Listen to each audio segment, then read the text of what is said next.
ตอนเช้าวันที่3มิถุนายน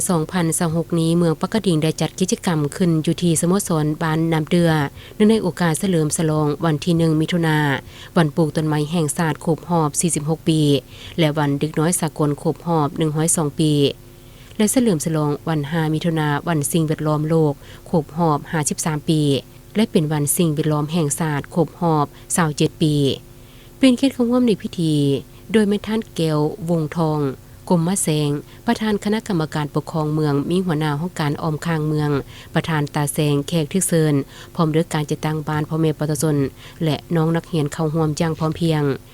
กิจกรรมที่จัดขึ้นในครั้งนี้แม่นได้เสนอให้หูถึงประวัติความเป็นมาและความหมายความสำคัญของวันดังกล่าวนั้นโดยย่อ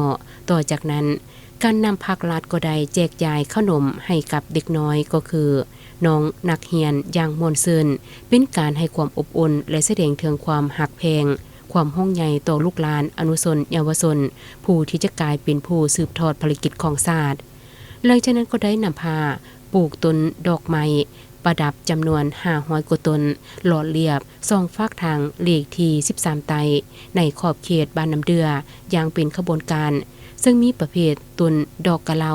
ต้นดอกโคนและต้นดอกจานเพื่อเนใส่ให้มีดอกไม้สวยสดงดงามตามฤดูกาลทั้งเป็นการสร้างสติห่วงแหนปลูกจิตสำนึกให้สาวนมเยาวชนคนรุ่นหลังได้เห็นถึงคุณประโยชน์ของป่าไม้เป็นที่มาแห่งที่อยู่อาศัยแหล่งน้ำอาหารยาปัวพยาธิอากาศสิ่งแวดล้อมและอื่นๆทั้งหมดเหล่านี้ถือเป็นสิ่งที่สำคัญต่อการดำรงชีวิตของคนเฮาและมีความจำเป็นต้องได้มีการคุ้มครองอนุรักษ์ปกปักรักษาพัฒนานำไซป่าไม้ให้มีความยืนยงตลอดไปพร้อมเดียวกันนี้ก็ยังได้มีกิจกรรมเลาะเก็บขี้เหงื่อตามแคมทางเลขที่13ไตเพื่อเป็นการปลูกจิตสำนึกให้หมดทุกคนร่วมแรงร่วมใจกันเอาใจใส่ปกปักรักษาให้มีสภาพแวดล้อมที่สวยสดงดงาม